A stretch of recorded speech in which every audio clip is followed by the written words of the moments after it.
सच कहते हैं लोग, शादी के बाद बेटे बदल ही जाते हैं। अब देखो ना, बचपन से ही कद्दू, करेला, टिंडा, लौकी, भिंडी, तोरी जैसी कितनी सारी सब्जियां नहीं खाता था प्रदीप। और अब देखो, पत्नी के हाथों से बनी वही सारी सब्जियां न केवल चाव से खाता है, बल्कि उनकी तारीफ करते नहीं थकता। रात्रि भोजन के बाद फोन पे किसी से बात करते हुए सावित्री अपने बेटे में आए बदलाव की चर्चा कर रही थी। दूसरे दिन दोपहर के खाने में तोरी की सब्जी बार बार मांग कर खा रहा था। उंगलियां चाटते हुए अपनी नई नवेली दुल्हन की खूब प्रशंसा करने लगा प्रदीप।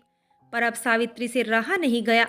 ये सब्जी तुम पहले तो नहीं खाते थे ना, खाना तो दूर देखकर ही मुंह बनाते थे, तो अब अचानक तुम्हें ये सब्जी इतनी अच्छी कैसे लगने लगी? सावित्री के लहजे में शिकायत थी।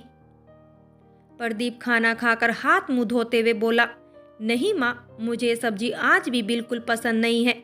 सावित्री बड़ी हैरानी से और प्रदीप की दुल्हन संदेह भरी नजरों से प्रदीप की ओर देखती है। प्रदीप माँ से कहता है, माँ, आपका और मेरा रिश्ता 25 साल पुराना है और माँ होने के नाते आप सबसे बेहतर समझती भी हैं मुझे। फिर भी आपका विश्वास मेरे ऊपर से डगमगा गया ना। फिर ये तो अपनी दुल्हन की तरफ इशारा करते हुए बोला, अभी कुछ समय पहले ही हमारे घर और जिंदगी में आई है, तो इनका भरोसा जीतने में और रिश्ते को मजबूती देने में कुछ तो वक्त लगेगा ही।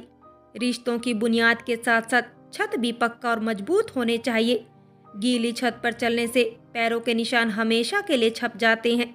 वही छत जब पक्की हो जाए तो फिर उस पर कितना भी भाग दौड़ कर लो, कोई फर्क नहीं पड़ता। एक बार इनका भरोसा जीत लूं, फिर देखना कैसे नाचना चाहता हूँ, कहते हुए शरारत से आंखें मटकाता है। उसकी माँ अपनी सोच पर मन ही मन शर्मिंदा तो होती है, लेकिन अपने बेटे के उच्च विचार पर गर्व भी होता है। दुल्हन भी अपने आने वाले जीवन को लेकर आश्वस्त नजर आती है। जिंदगी में कठिनाई कितनी भी आए, पर ऐसे सुलझे हुए और संस्कारी इंसान के साथ जीवन का सफर आसान ही होगा। फ्रेंड्स, कहानी अगर अच्छी लगी हो तो लाइक करें, शेयर करें और प्यार भरी कहानी चैनल को सब्सक्राइब करें।